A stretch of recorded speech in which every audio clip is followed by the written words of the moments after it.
Assalamualaikum warahmatullahi wabarakatuh. Alhamdulillah, Masya Allah, tabarakallah. Hari ini saya Jili ingin menceritakan tentang ketika Allah menggantungkan gunung Tursina. Jadi waktu itu ada seorang nabi. Nabi itu bernama Nabi Ibrahim. Nabi Ibrahim beserta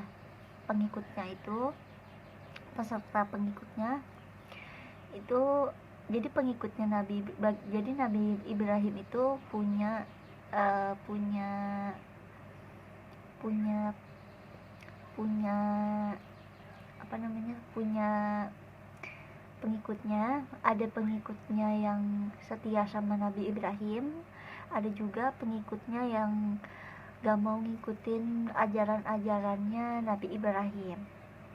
Jadi suatu ketika para kaumnya Nabi Ibrahim bilang ke Nabi Ibrahim kalau misalkan Nabi Ibrahim bisa memperlihatkan wajah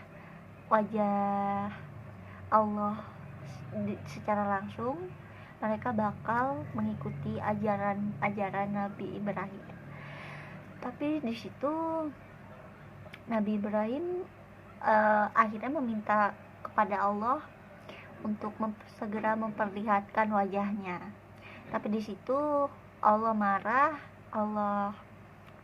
Akhirnya Allah, karena Allah udah murka sama kaumnya Nabi Ibrahim, akhirnya Allah mendatangkan azab, yaitu Allah menggantungkan gunung Tursina. Dan di situ setelah kaumnya Nabi Ibrahim tiba-tiba melihat di depan mata mereka, tiba-tiba gunung Tursina itu naik ke atas langit.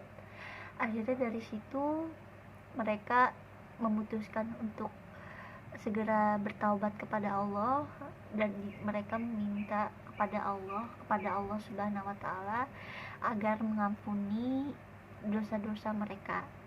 Akhirnya di situ para kaumnya Nabi Ibrahim pun akhirnya bertaubat kepada Allah Subhanahu wa Ta'ala. Dan setelah Allah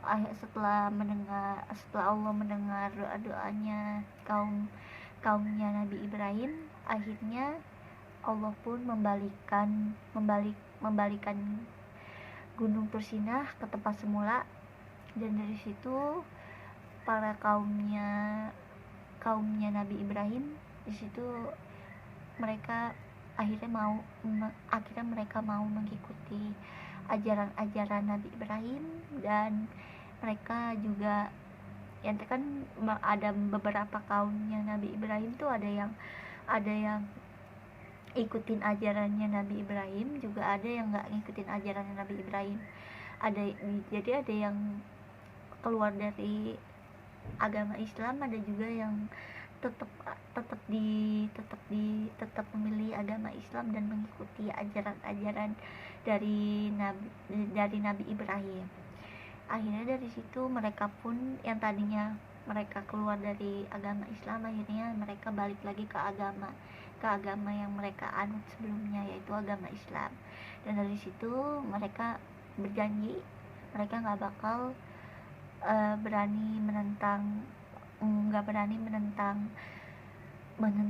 Nabi Ibrahim, dan mereka juga berjanji akan mengikuti setiap ajaran-ajaran yang Nabi Ibrahim ajarkan kepada mereka. Hal yang bisa kita pelajarin dari cerita ini, yang pertama kita itu harus hal yang bisa kita pelajarin dari cerita ini, yang pertama kita nggak boleh menentang atau kita meminta kepada Allah untuk Allah memperlihatkan wajahnya, karena sesungguhnya Allah itu ada, tapi dia nggak berbentuk wujud. Dia nggak ada wujudnya, tapi Allah itu ada. Jadi kita nggak boleh menentang gak boleh menentang, dan kita harus bersyukur sama apa yang udah Allah Subhanahu wa Ta'ala berikan kepada kita. Sekian penjelasan dari aku, semoga videonya bermanfaat. Jangan lupa untuk di like, di komen, di share, di subscribe. Terus jangan lupa aktifkan lonceng notifikasinya biar kalian bisa dapat notifikasi kalau misalkan aku lagi upload video baru. Aku akhiri dengan salam. Wassalamualaikum warahmatullahi wabarakatuh. Bye bye guys, see you next time to my video. Bye bye.